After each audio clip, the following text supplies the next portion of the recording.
Hey everybody, I'm Robert. Hey guys, I'm Chris. Hey guys, I'm Chris.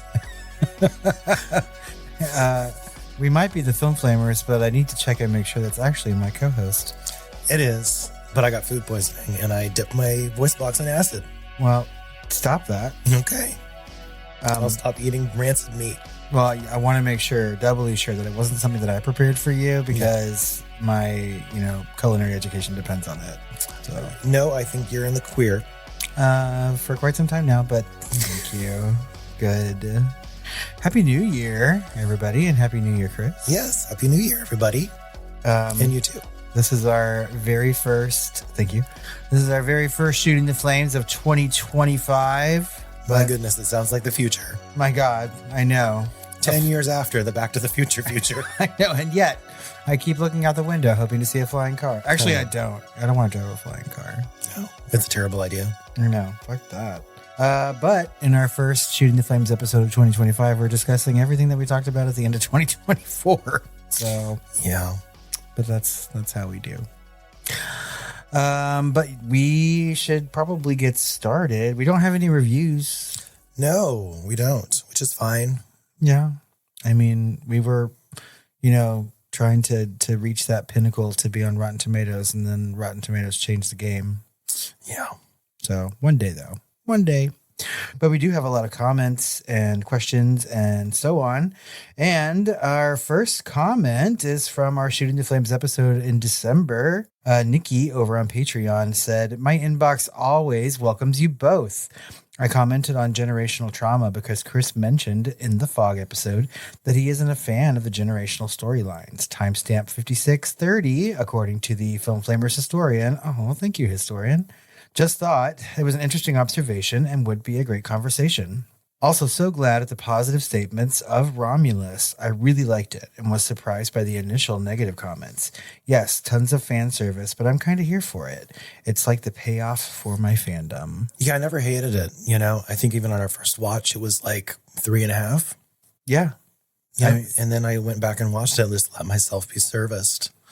Because I remembered what our reaction to Covenant and Prometheus was. This franchise is so near and dear to our, inner moppets that we can't even help but feel the way we feel, consciously or not, And so, after my first watch on this, it felt like it was kind of cheapening the rest of the franchise by calling them out so much. Mm-hmm. It just brought me out of the film, and it still does, right? And I still have a problem with that. But beyond that, it's a really good fucking movie. It really is. So on my second watch, it almost felt like I had not even seen the fucking movie before. And I think that the fan service parts of it weren't the reason that I rated it so lowly. I think this was solely a theater going experience problem. Yeah. And I don't think it's going to ever be above 4 or 4.5 for me because of those problems. And there is one particular set piece that I don't really like, which is the whole match our body temperatures to match the goddamn room, to match the face huggers or whatever the fuck. Yeah. It just felt kind of theme parky. We've got to get through the T-Rex paddock. I don't know. So let's stop saying paddock. Yeah. So, but anyway, we're going to talk more about all those things and our other favorite movies of 2024 pretty soon. We're going to come out with our top 10 and honorable mentions and some of our least favorites and things like that. We're going to talk about all of the great and worst films of 2024. You kind of sounded like Agra there for a minute. We were like, all the great movies. The great conjunction is at hand, Gelfling. The great conjunction of 2024. That's right. That Up in Flames episode, I think, is coming out early this month instead of later. So, yeah. That's right. Anna on Spotify said, "You two should watch Exuma, a South Korean film that's very layered and more interesting than a lot of other films that were released this year. It's complex, but so enjoyable and really, really gripping." Well, Anna, you should know that we've both seen Exuma. That's right. I saw it. I gushed about it, basically put you at gunpoint and made you watch it. Although you watched it on your own, which I am very proud of you and happy that you did, because you ended up loving it, right? And it's a film, much like First Omen, that understands what, zoom out is, right? And just like escalation. It really understands what escalation is and handles it well. And it ends up being much wider scale than it starts off being.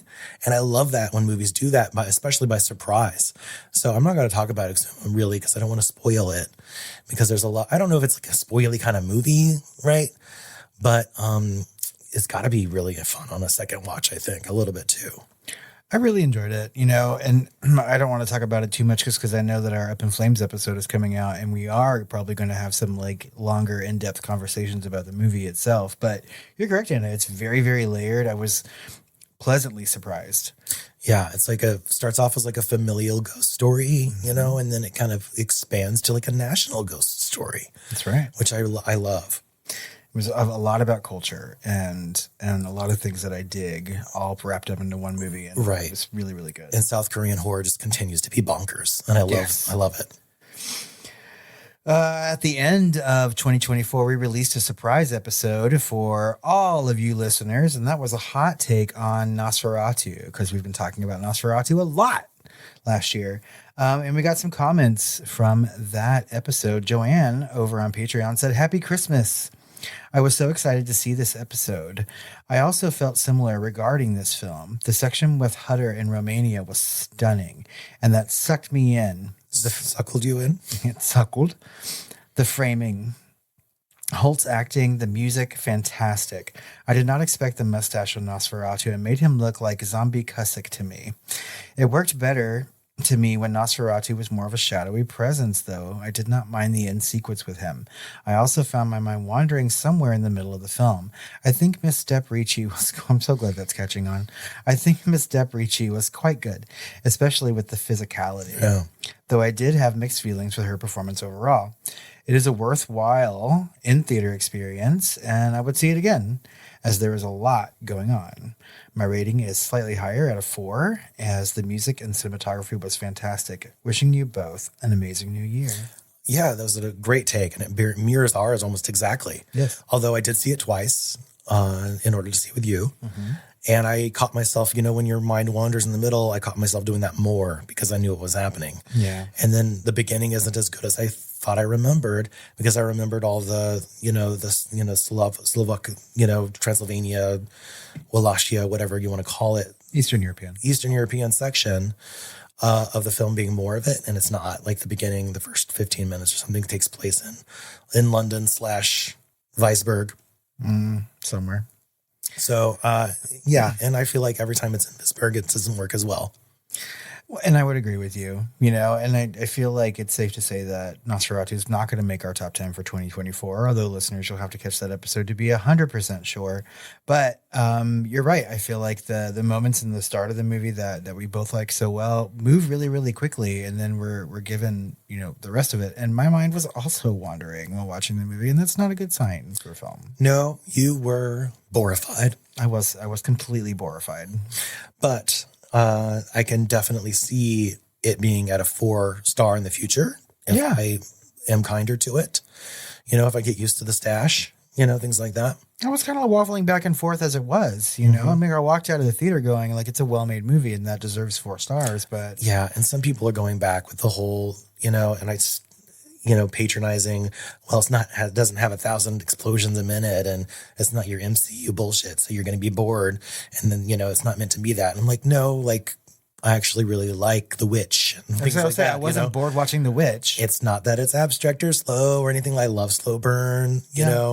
It's that it just didn't have the best structure or pacing, and Nosferatu has a particular look, and if you're going for Bram Stoker, it's a little nutty. It's and the second watch didn't really fix any of those issues for me. Well, and Eggers, he makes a slow burn kind of movie, but I wasn't bored watching The Lighthouse. No. So I mean, and I don't know if it's because of the familiarity of Nosferatu since we've just watched it so recently. But I don't know. Maybe it just needed more Robert Pattinson jacking off. Clearly. Although I get enough of that at home. Oh, God. GlazedDonut over on Patreon said the release date was a dead giveaway. And I haven't seen the film yet, but I'm wondering if the lack of horror was intended to make the film more palatable for the Academy Awards crowd. This film has been promoted like crazy, so there's a good amount banking on it to succeed. Do you believe it's his most accessible film to date? I did respond to this and I said, if accessible is like the most straightforward story without layers of meaning, yeah, sure.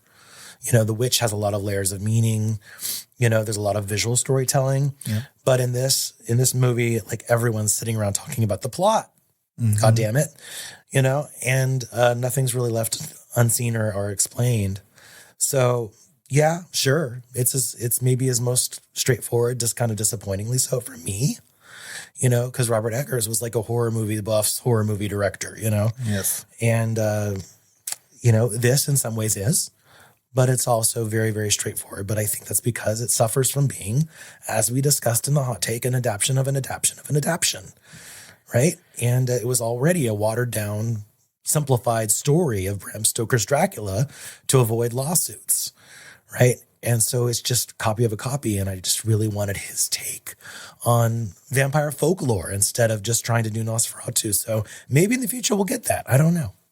Well, and I completely agree with you with all that. I really wanted to see a Robert Eggers film, not just what he would do with Nosferatu, because he didn't change very much. Mm. But I think you're kind of right with this GlazedDonut is that some of this could be for the Academy Awards. He's making a period film.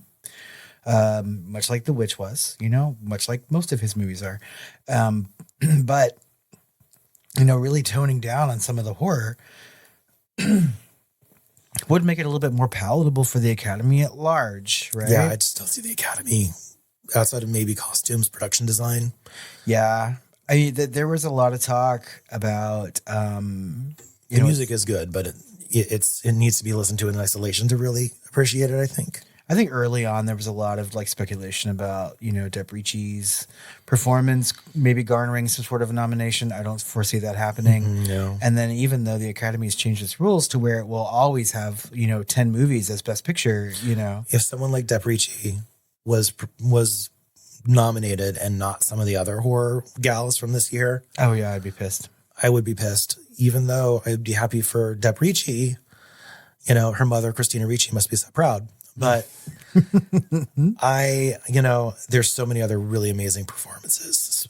Smile 2 for sure comes to mind, Who else was the big, not First Omen. She did good. She did good too, but where's my mind going completely blank right now? There is someone that is sort of like on a shorter. Oh, Demi Moore. Yeah. And she will get nominated this year. Demi Moore will get nominated. Good. I mean, it's bound to happen for sure. But I guess we'll know that in about a week. Ryan King over on Patreon said, I am more excited for the new soundboard than seeing this movie. Someone likes to live deliciously. Be gone, beast. Be gone. Well, there's a little taste of that soundboard for you, Ryan. I think that we're more excited to play with the soundboard than we are to watch the movie again. Right. Shame on you, Robert. Shame on you. Shut your mouth, Tangina. Metal 2621 on YouTube said the movie took place in 1838. Thank you for that, actually, because Dracula, of course, takes place turn of the century, 1900, 1899, right? Yeah. Well, Nosferatu is supposed to actually take place 70 years earlier, 60 years earlier. It still doesn't excuse the dialogue. Yeah. So, Regency, most of the time ends 1820, right? Yeah. So even 20 years later than that, it is closer to Regency, but I mean, it is a nitpick. So, thank you for the actually. You are correct. I had forgotten that. JM Kenny on Instagram said, boys, I love you, but we have to agree to disagree. While the movie could have been edited down by about 15 to 20 minutes, that's a lot. It's easily Eggers' second best work. Love your pod. Looking forward to what you have in store for 2025. I could actually agree with that. His second best work? Yeah. Yeah, I would agree with that as well. Yeah. I mean, I haven't seen The Northman, but yeah, I mean, we have the problems with it, but we also really enjoyed parts of it, obviously. It's a really well-made movie. It can still be a second best movie. Yeah, I mean, easily The Witch is the best. And I don't know that you second. Have to agree to disagree. We both rated it well. Yeah. We just don't think it's a 5-star. I don't know. JM Kenny, are you saying that it's a like a 4.5, 5-star film, like that's fine. Tell us why. Yeah, well, I mean, that's the thing. I mean, this is the power of filmmaking is all in its subjectivity. Yes, plus art is subjective. So, yeah, let's agree to disagree, but we're agreeing to agree that it is the second best film. Yes, I would agree with you completely. Jay, I'm kidding. I wonder how annoying it is right now to listen to my voice. It's not annoying. I feel like I've been way worse on episodes. Like I've been snotty. Like I've literally snotted into a microphone before. I think you're handling Yeah, this you had the beautifully. Tori Amos string going from nose to mic. Okay. Well, our deep dive into the fog, Bennett sent us a message over on Patreon and said, wishing you an amazing new year. P.S. I agree that the score is good, but there's one track that always irks me. It's the track title Rocks at Drake's Bay, used in the scene where Adrienne Barbeau's kid is seen coming home from the beach with a piece of wood. There's a ding, ding, ding sound in the background of the score that is so high-pitched it burns my ears.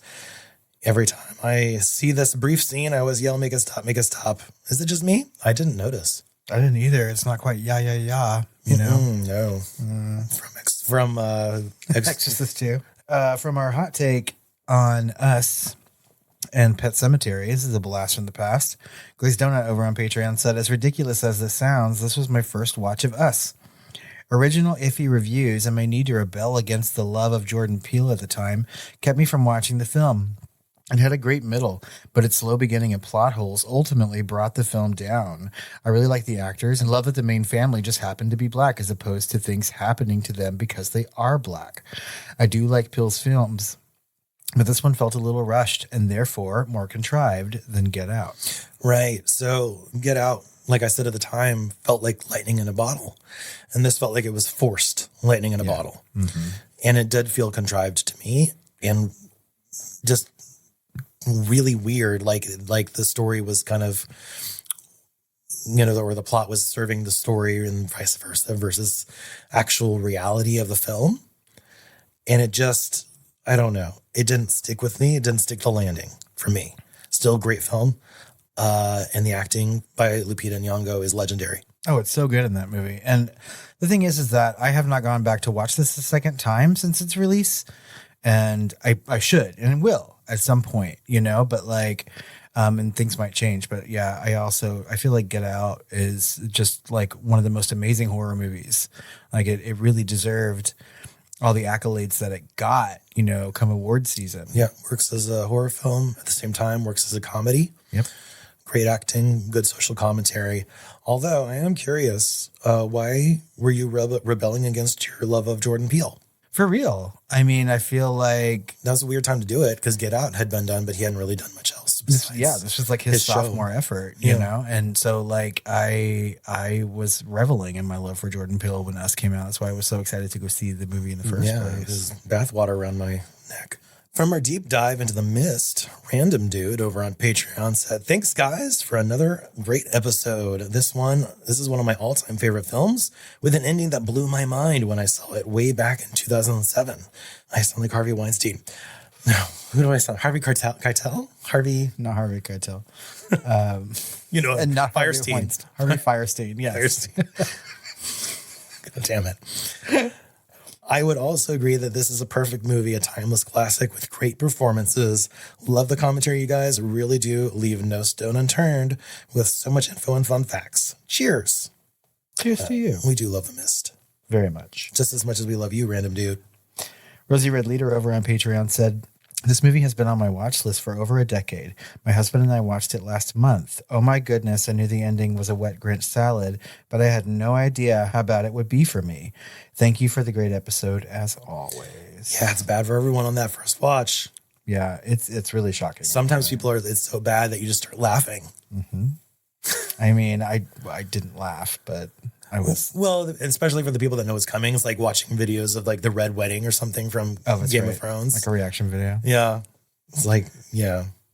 The first time I saw that ending, I was horrified and completely saddened. Not borified, but horrified. Mm-hmm.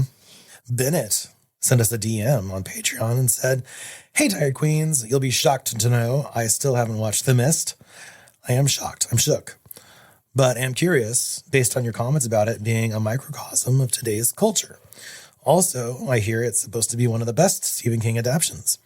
Glad I didn't watch it before Election Day, but I will tell you I ended up rewatching Midnight Mass, which I consider Mike Flanagan's masterpiece, just a couple days before Election Day. If you remember how that transpires, I can tell you that was a big fucking mistake. In a similar way, yeah. Yeah. Mm-hmm. It's Mike Flanagan's version of The Mist in a way. It's a completely different microcosm of people, but there are a lot of similarities going on within all the people involved. So. For me, it starts off so well and ends really well, but the middle is like an inverted bell curve or whatever. Yeah. I mean, like I liked Midnight Mass, just like everything that Flanagan does, but I hear Bennett that his new film that's coming out in 2025, which is another Stephen King adaptation, The Life of Chuck, is in fact his masterpiece. Which has already been in like select festivals for like a year. Yeah. I don't know why they're releasing it so late in the year. I mean, I thought that they would have stuck that, in there for Oscar consideration, but maybe they're doing that for next year's Oscars. I don't know. Who knows? Jessica also sent us a DM on Patreon. She said, "Hey guys, it's been forever, it seems, since I said hello, but I've been here. It's such a joy to hear y'all's laughs and banter every week. Thank you. I loved your deep dive into The Mist. There's so much more under the surface to this movie than just monsters, although the monsters are so fun. I say this because I find that it's the old-timey monsters that throw people off when I recommend they watch it at first. I've heard a couple responses back at me that go like this. I don't know, monsters stopped scaring me as a kid. Only for them to come back to me later and say The Mist is not one of their favorites. For me, The Mist is only one of two movies that truly made me gasp, feel an emotional gut punch, and then burst into tears at the ending. Oh, same. I was just overwhelmed at the bleakness of it all.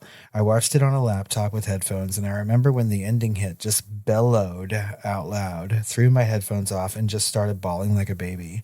A tad bit dramatic, but it was so out of left field at the time, and certainly unlike anything we had seen or expected in horror movies up to that point, I think, at least for me. The other movie that made me cry was the original Speak No Evil. I feel that movie made me cry for the same reasons as The Mist, but it just hit different later in life and was delivered in a completely different tone. I do hope you guys do a deep dive on Speak No Evil one of these days. I have watched it 2 times now, the second only to watch it with a friend and pick up on things I missed the first time around. And that movie is the one that helped me realize my red line with horror movies. I think I've determined that it's cruelty to animals or people, especially children, by people, lack of humanity or empathy, killing and cruelty to others. Now, The Mist wouldn't, on its face, fall into that category, but even with the bad actors in the store, I could at least find some sort of reason they might be acting the way they were. Which takes me back to my original point. The Mist is a great movie with so many layers. Jesus Christ, that was a tangent and a half. Sorry, tell me you have ADHD without telling me you have ADHD. Thank you guys for always brightening my week. Oh, I love that. I love that too. And I think you are right in a lot of things. That when I first saw The Mist, I was also like scared and just really happy at certain moments. Like it's very, very rare that movies make me like say things out loud or react in certain kinds of ways, especially when I'm in the theater. And when I saw The Mist in the theater, I applauded when they shot Miss Carmody, right? And I knew it was going to happen. I had read the short novel, right? But it was really affecting. Like the movie was well made and the ending was like the biggest shock out of everything, knowing the source material. And I was bawling leaving the theater, like so much so that I was just like, we have to wait for the credits to be over because I cannot walk out like this lest I be embarrassed. But like, it's a super effective movie. And you're right. As far as Speak No Evil, maybe one day. I don't know. It's a hard watch, that original Speak No Evil. I agree with you so much, Jessica. Like it's a really hard watch. And there are some things that happen in that I mean, I don't have a lot of red lines when it comes to horror. I'll watch a lot of things. Mm-hmm. I mean, hell, I even fucking watched A Serbian Tale or whatever. Serbian film? Yeah. To me, it was the Scandinavian one about the kids with powers. Yep. Because there's cruelty to animals. Yeah. Particularly a cat. Yeah. And I couldn't deal. Yeah, that was a hard scene to watch. And so like there's just some moments in the original Speak No Evil that are really off-putting, and that's putting it mildly. But Chris and I have, as of late, become fans of, talking about foreign language horror movies and then talking about their American counterparts. So maybe one day, there are movies that I'm like, I don't want to show Chris, you know what I mean? Or anybody for that matter, just because like it's kind of hard to watch, but it doesn't make it a bad movie. It's just like, sometimes you should go watch this movie, and then they watch it and they're like, oh, you're fucked up. How could you even like this kind of thing or whatever? But I don't know. Maybe sometime is the answer to your question. We got a question from Garen over on Insta, and he said, can I make a request for a Buffy episode, or is there one on Patreon that I'm missing? So the answer to that is yes and no, right? We don't really do TV, but we do it special mentions. Like, it was actually a shtick early in the podcast when it would be a special mention or even included in a bunch of our top 10s. And I would play the music and everything, and there would always be like, and Buffy, because Buffy had everything. It did. Vampires, werewolves, aliens, everything. And so, yeah, if you want to listen to us kind of gush about Buffy, she makes an appearance in a bunch of our top 10s, special mentions, and then I think in another couple places as well where we mentioned Buffy. But no, we have never, as far as I know, we've never done a top 10. Now, we have recently done a top 10 X-Files episodes, right? And I feel like we might have to do a top 10 Buffy. Yeah, I feel like at this point, having, broken that seal of top 10 episodes of TV series, like Buffy would be a natural follow-up to something like that. I feel like with X-Files, there's so much variety, within the same kind of universe, constraints, that people can have different takes. There's vastly different top 10s. With Buffy, I feel like I keep seeing the same top 10 everywhere. So I don't know how much new ground we're going to, I think that Buffy the Vampire Slayer is a show that's really near and dear to both Chris and myself. And so, and I also know our taste levels, and we've talked about Buffy so much as friends.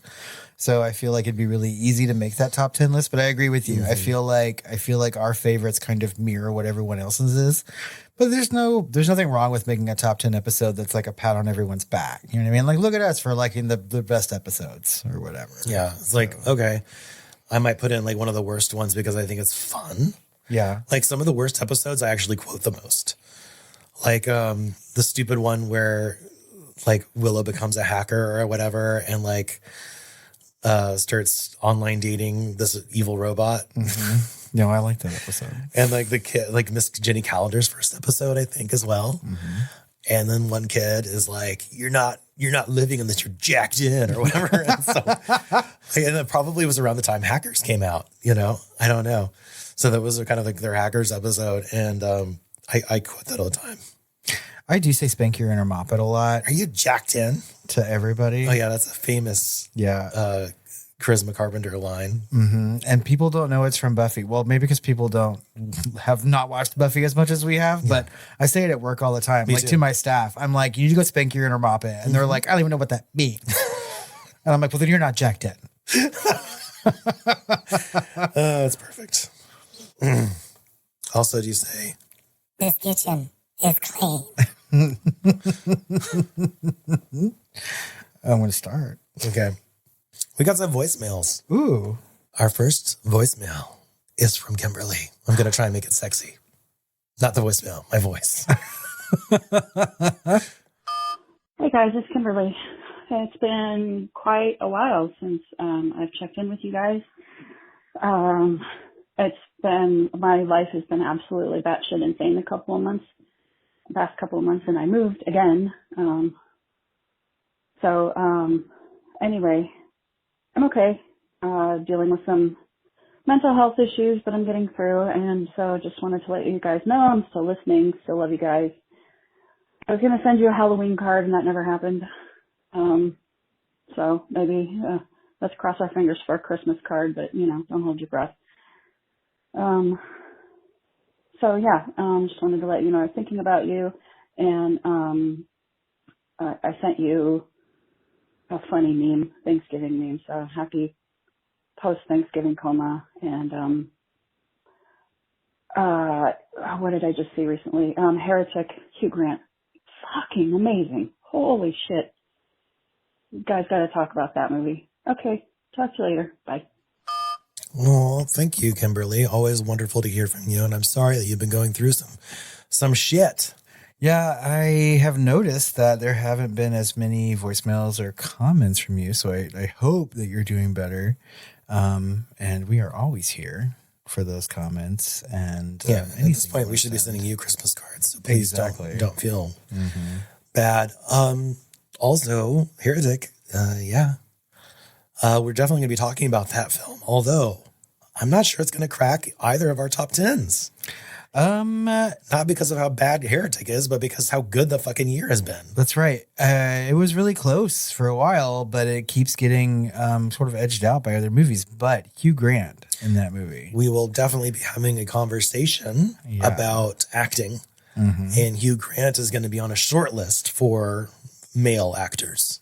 Oh, for sure. For sure. And he got the Golden Globe nomination for that. So I think that kind of raised his chances for Oscar contention. Although, as I'm such an Oscar nerd, and I'm always checking the pundits, especially around this time of year, to see what people think. And he's still like within people's like top 15 choices, but there's only 5 that get nominated. So I don't know, but he was super good in that movie.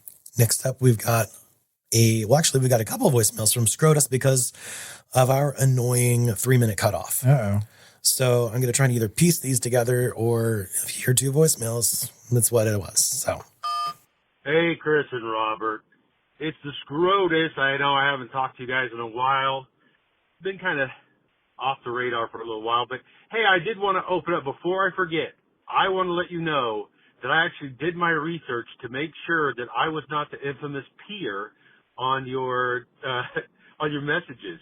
I really was concerned, and my wife started giggling when she thought that it might be me, because it could have been.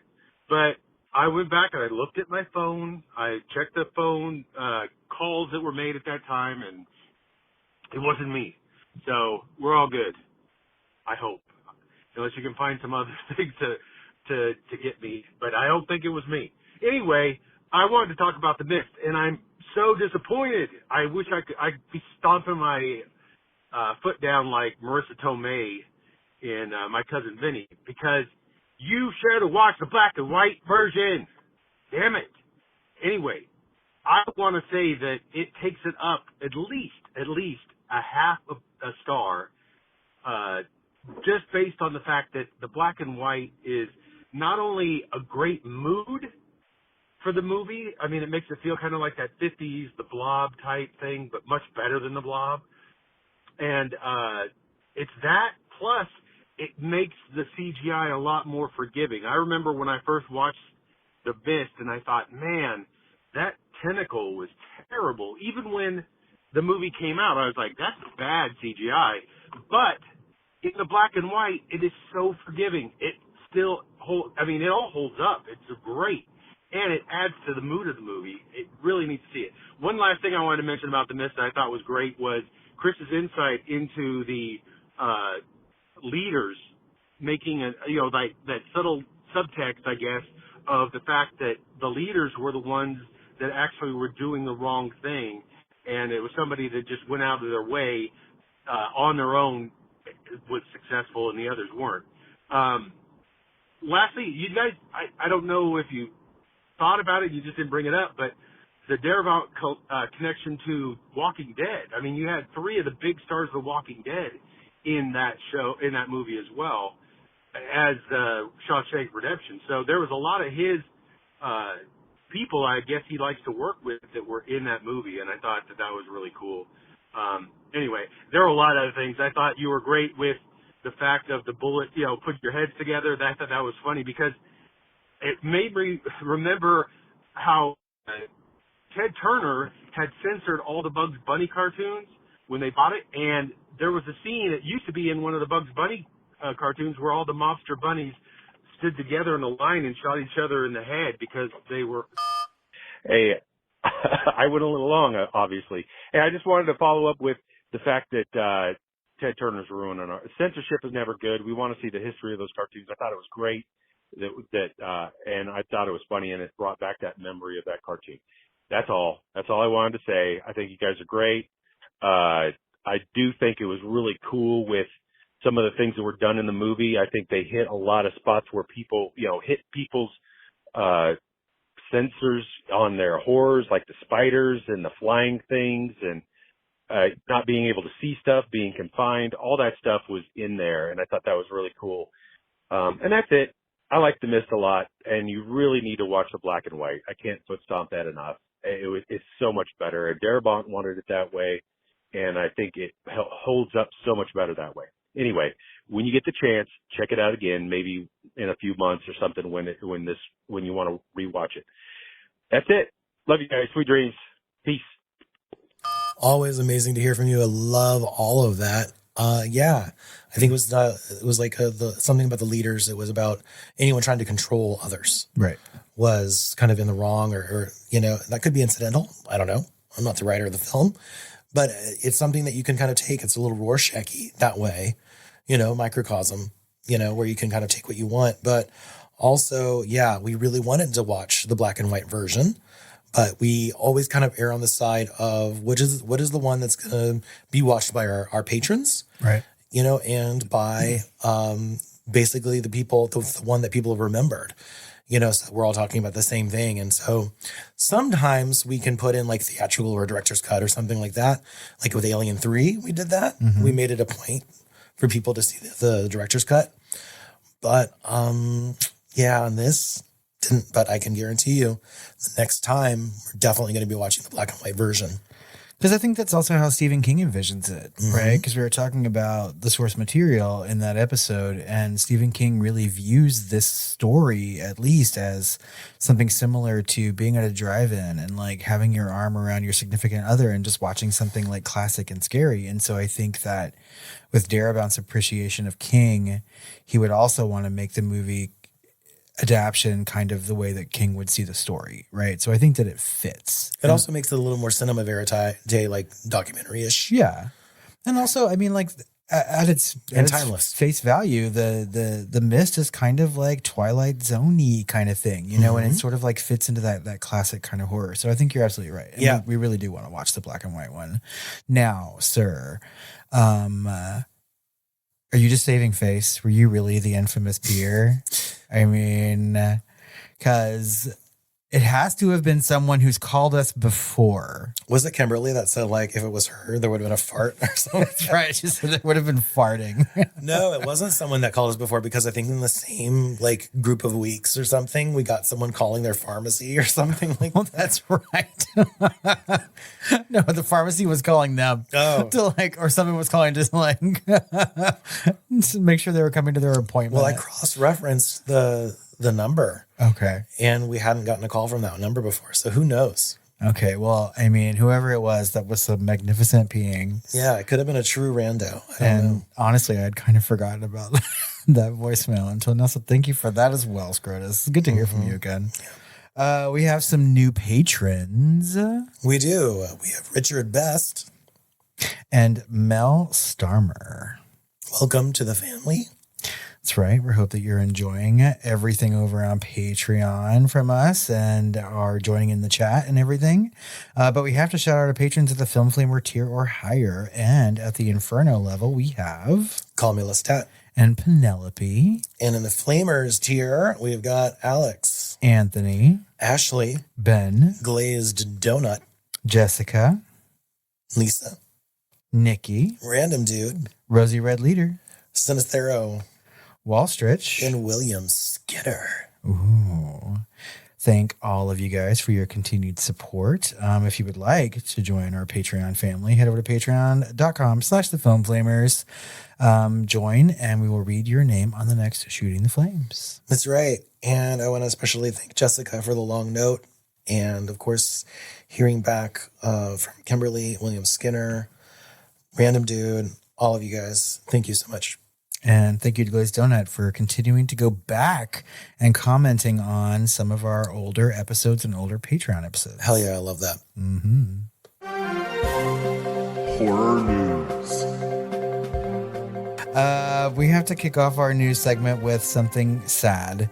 Something that I was not happy to see, but Olivia Hussey died at age 73. That's right. And I know Olivia Hussey because she played Juliet in Romeo and Juliet from the 70s, right? Mm-hmm. And she was also in Black Christmas, one of the first slashers with a final girl. That's right. She was also in the original It miniseries from the 90s. Oh. Yeah, so she is like horror royalty. And Chris and I quote one of her most famous moments from Black Christmas all the time. We do. That's right. Hello? Hello? Hello? Hello? Hello? Such assertiveness. I love Olivia Hussey. Well, I love Olivia Hussey, and I am very sad that she has passed. Yeah. This is a slow news month. The only thing I wanted to discuss and also kind of act as like a sneak peek really into our own top 10s maybe and how we're thinking about the year is by looking at Bloody Disgusting's top 15 best horror movies of 2024. Yeah, I purposefully avoided this news item, you know what I mean? Because I've been looking at a lot of people's top 10 horror movies and I was like, I don't want this to color mine, you know? And then I saw you added it to the docket. So I was like, all right, let me just take a look. And yeah, I have some thoughts. Right. So they start off, they're 15. I don't know why it's a top 15 anyway. Why can't they just be a top 10? Why do you got to be a contrarian? Because 2024 was a good year and they were wanting to shoehorn some things in. I guess. Oddity is number 15, which is going to probably be much, much higher on our lists. Yeah. Number 14 is The Coffee Table, which I've added to my watch list, re-added because it technically came out in like 2023. What the hell is this movie? I keep seeing it on lists. There's some other movies that I have not been able to even stream, like Dead Talents Society, you know, Chime, and The Girl with the Needle. Yeah. Some of those things I'm like, okay, I'll have to watch them. I'll have to catch them later. You know, but I'm going to try and get to The Coffee Table.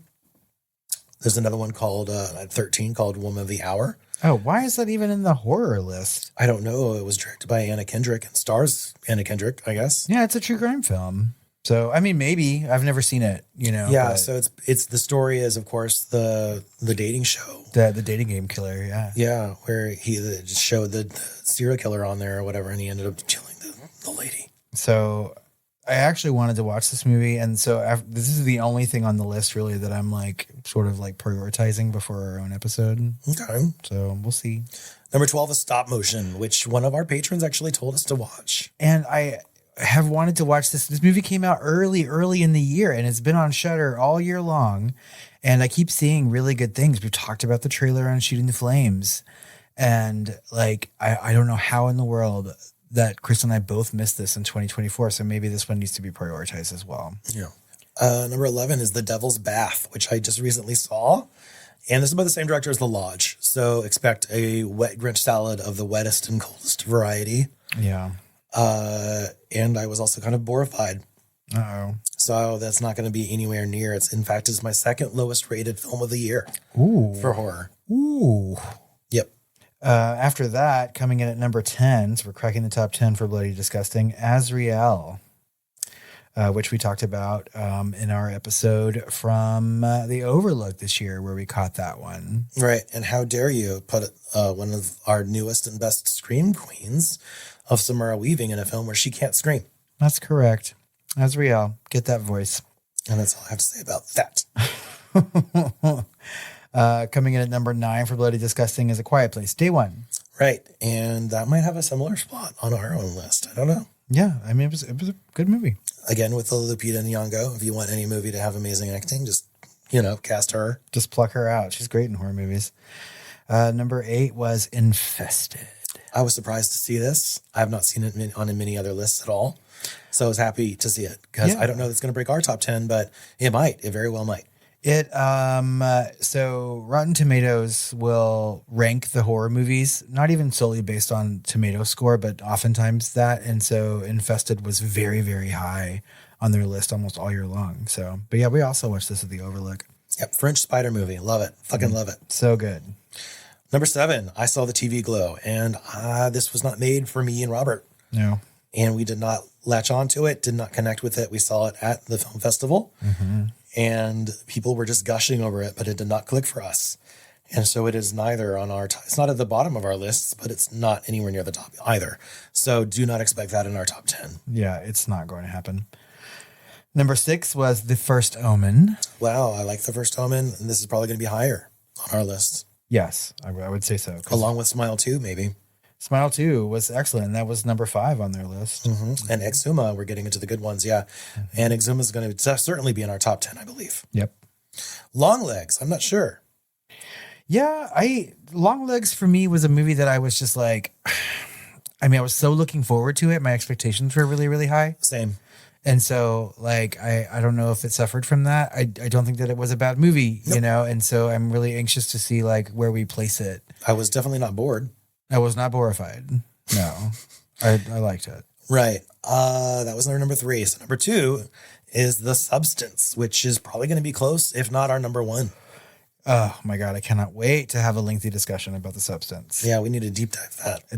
If there was like ever a year for horror movies, because normally Chris and I will stop and think to ourselves, like, we need to let this like breathe for a minute, maybe not too long before we deep dive into something. But there are so many movies that came out in 2024 that I would deep dive like right meow. And we are. Yeah, Yeah. that's right. We are this month. This very month.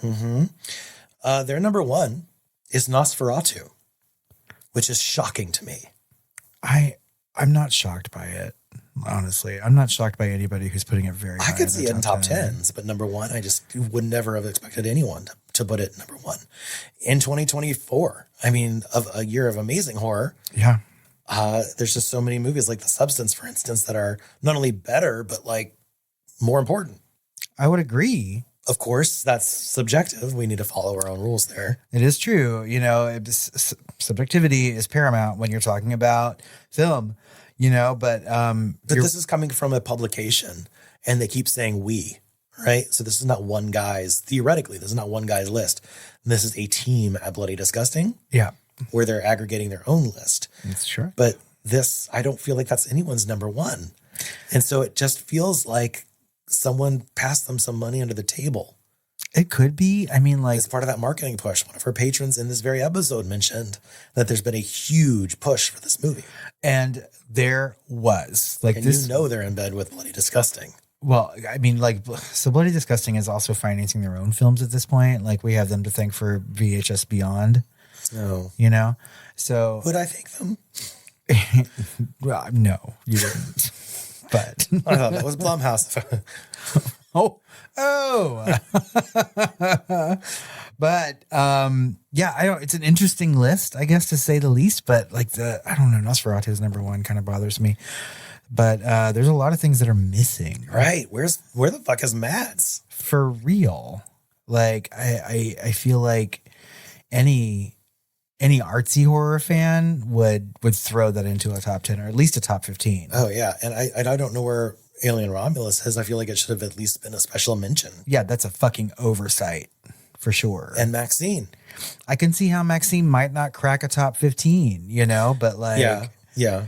Heretic, In a Violent Nature, Red Rooms, Strange Darling. I've seen these on other lists, you know, certainly In a Violent Nature does something new.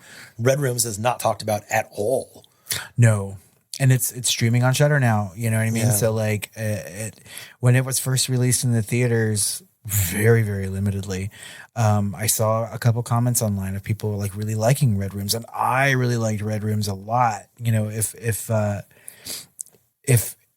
I were to post my own like top 10 list of not just horror movies, but maybe movies of the year. And granted, I haven't seen a whole bunch of things this year, but like Red Rooms to me was like just fucking amazing. Yeah, we always prioritize horror over drama and stuff like that because of The Pad that you may have heard of. Yeah, well, and just our interests at large, you know. But of course, I don't know. This is an interesting list, and I'm very, very excited to start like crafting our own top 10 as Chris and I, you know, sort of do this together. And I'm excited because like our our rankings this year of horror movies are kind of similar. And I feel like it's going to be a very good discussion. And 2024 was just an astounding year for horror. I mean, anytime that horror movies are being talked about for Oscar consideration, you know it's a good year for horror. Mm-hmm. So it's going to be a good episode. Maybe our longest Up in Flames ever. Coming soon. Well, we have a handful of trailers to talk about. Slow news month, but good trailer month. My God, these are good trailers. 3 amazing trailers. That's right. And first up is a movie called The Gorge. Right. And this stars Cow Eyes. Well, who we lovingly call Cow Eyes on the pod. That's right. So this is Anya Taylor-Joy and Miles Teller and Sigourney fucking Weaver. Sigourney fucking Weaver. I mean, two actresses that have garnered a Film Flamers like nickname. Yes, right. And this is going to be on Apple TV for some reason and not theaters. Oh. In Feb. Yeah, I feel like this would be a really good theatrical movie, right? Yeah. It's just something that I would want to see on a big screen. Thank God you have one. And this at is our directed by disposal. Scott Derrickson, who did like Doctor Strange and And The Black Phone. Yeah. And at all, like Sinister. Like Yeah. he is like, he's a big name in horror these days. In fact, it's going to be 2025 is a big year for him anyway, because he has The Gorge coming out and The Black Phone 2, which I don't know yet. we'll see. But I mean, although I didn't want to see The Black Phone when it came out, and then we saw it at the Overlook and loved it, so I can't judge yet. But this movie looks fucking incredible. It has Miles Teller and Cow Eyes sort of like guarding a gorge, which is the gateway to hell. Right. So the trailer starts off as like some sort of like political thriller, like assassin thing, and they have to like lay low. And then like these guys are like on the opposite side of this gorge guarding it. And then we learn they're guarding not people from going into it, but from things coming out. Right. And so it just gets more and more horror sci-fi as the trailer goes on. But it starts off at a place where it's like that thriller drama. So I'm like here for this. Great use of music in the trailer. Love it. Yep. I'm here for it. All about it. So, And I will be balls deep in Apple TV on February 14th. that's right. Valentine's Day. So I guess we have Valentine's plans. We do. That's right. Next up, we've got another trailer, and this one is a horror comedy called Death of a Unicorn from A24. And this stars Paul Rudd, Jenna Ortega, Will Poulter, Tia Leone, and Richard fucking Grant. I love Richard Grant. It is quite a stacked cast. And honestly, I love anything from A24, right? So basically, these days, Paul Rudd is amazing. Jenna Ortega has recently had more and more horror cred. Will Poulter is being seen more and more, and he has gone through his own transformation, being recently seen as Adam Warlock in Guardians of the Galaxy 3 with actual muscles. he's all bulky now. And Tia Leone, who I haven't really seen much of at all, ever, but I always love her. She was in Deep Impact. That's right. Tia Leone. She looks great. She does, right? And she has a really funny line in this trailer. So That horn really was girthsome. And then Richard Grant, who of course played Dr. Seward in Bram Stoker's Dracula, and more recently on Disney Plus, he played Old Man Loki, which was really fun to see. I didn't know that. Oh yeah, he's amazing. This movie looks really funny and fun and, sort of like the best kind of horror adjacent that A24, normally does like pretty well. And I don't know. I would love to see this movie. Probably not in the theater, but I will watch it. Well, it is coming to theaters in spring. I may see it in the theater. It sounds like an amazing. I love horror comedies in the theater because the audience can be so reactive. That's right. Right. And so if you're ever going to see a horror comedy I in didn't the even theater. think about that. You're right. Because I mean, like part of watching good horror movies or in any kind of subgenre of horror is like having that sort of like reaction from the audience. I am kicking myself kind of for not seeing The Substance in the theater. And they're trying to say that it's kind of along the lines of tone of like Everything Everywhere All at Once, because they said from the studio that brought you. Yeah. Except that they could have said anything. They could have said, talk to me. They could have said, any of those other Hereditary. Essentially, this is not like some sort of metaphorical title. This is literal Death of a Unicorn or The Undeath of a Unicorn. I don't know. And my guess is one unicorn looks like a traditional unicorn and is trouble in and of itself. And then there's another mate, maybe, or parent of the unicorn that does not look like a traditional unicorn and more monstery. Or maybe there's a transformation. When you kill a unicorn, you know, I don't know. Either way, it looks fucking funny. It looks like it's gory.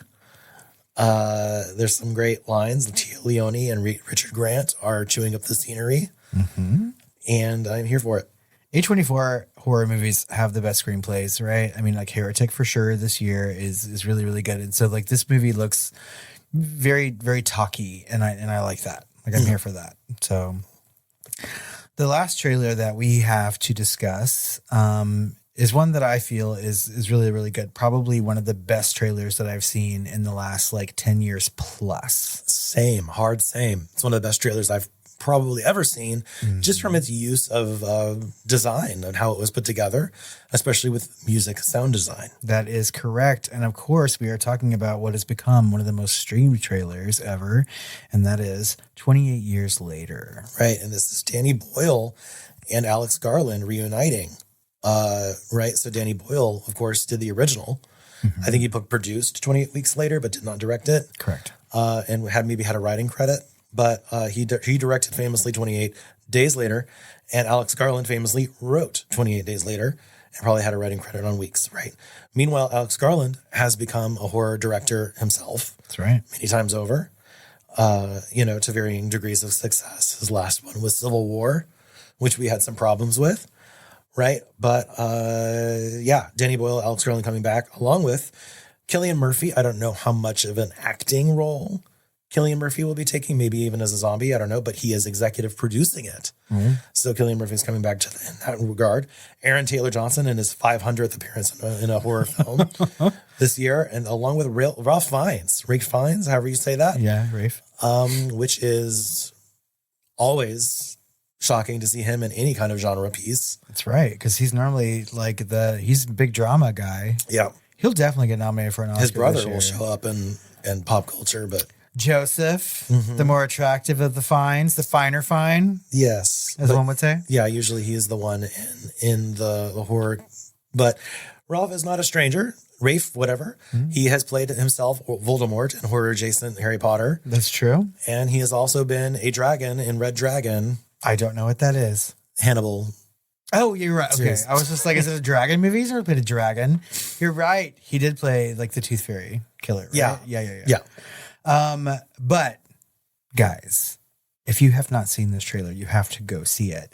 This is like one of the best examples of how to effectively make a trailer, because it does not give away the entire fucking movie. Nope. It gives you just enough to make you want to see it. But I have never had such amazing like use of sound. And the thing is that like what makes this trailer most effective for me, right, a fan of literature, is that there is this, like, I guess some sort of recording, I don't know from when, but it's not recent, of this Rudyard Kipling war poem, and they're reciting it in the background. And I've never heard this poem like spoken that kind of way. In fact, I've never heard someone say it out loud. I've only read this poem, but like it's so fucking effective, and it really gives you like a good idea of what's going on in this movie without giving away plot and just everything, right? So I feel like this is what a trailer is supposed to be. It's supposed to whet your appetite. And this really did, because I wasn't like super excited about this. I thought, why are they're making this movie now, Now? And then the fucking trailer comes out, and it's become like my number one watch for 2025. And I cannot wait to see it. And I am like just in awe of that Rudyard Kipling recording. I think that it really takes a poem that I liked. Here. And they edit it in such a way as well. Yeah. That makes it just seem even more building of tension in this trailer. And it's all visual storytelling. Yep. You can tell there's going to be multiple vantage points, multiple perspectives. Yep. And it kind of looks like an epic. It does. And at least this trailer, right? And we have seen plenty of movies where the trailer was better than the movie, right? Hopefully this is not one, but every indication shows that this is going to be an amazing movie, just because the team behind it, the amazing trailer. I am on fire for this movie now. You know what I love, Chris? I love when we are getting ready to record an end of year episode, right? And we're sitting here talking about how good 2024 is and how we can't wait to record this episode. And then we talk about 3 trailers for the upcoming year that just look fucking amazing. Right. And I'm like, good. Like, This has never happened. We usually don't get 3, let alone 3 amazing trailers after an amazing year. that's right. Right? It's like this, we're going to look back on 2024, 2025, I hope, as some sort of like peak horror moment, And I hope so. The thing is that, we always talk about like the best horror movies come out of like really kind of terrible situations in the world. And, we are, post-pandy essentially at this point, right? And so people are like filming their reactions to sort of that and like going back into society. And then America is kind of like up in flames itself. So, I mean, we're going to get some good horror. And I'm very excited to see what people put out. So, yeah.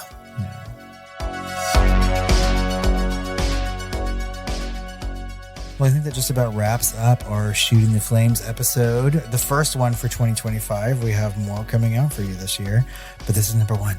As always, we want your comments, questions. You can find us on social media at The Film Flamers on Facebook, Instagram, Threads, Blue Sky, all the places. You can email us at tiredqueens@filmflamers.com or call our hotline at 972 666 7733. Fall into my gore. Damn it. I was about to say something about my gorge. I snatched it. Hussey. Too soon. Hello. Hello, Gorge. As always, guys, we would like some reviews. If you head over to Apple Podcast or iTunes or really any place that you listen to us, just send us a message or a 5-star rating and let us know why you like us. We will read that on Shooting the Flames. And check out the Flamers next week and in the coming weeks for that review you look so forward to for 2024. And the First Omen and the Omen. Thank you, Tangina. She's correct. We are talking about new horror and classic horror this month. New year, new you, and a look to the past, as everyone should be introspective. Stay tuned for those Omen-y episodes and something good over on Patreon. They're gonna Gregory peck us one out. I'm not even going to respond to that, Tangina. How dare you? A good joke is worth repeating. Oh, Tangina. Oh, Tangina, you're correct, though. We are going to pick this one out. Well, Chris. Well, Robert. I think it's time for us to go slip into our own gorge and have some sweet dreams. Do you see what I did there? Give some Astroglide first. Mine's deep set. Be gentle, boys. Sure will, Tangina. We sure will. Don't jam my frequency. That's my line.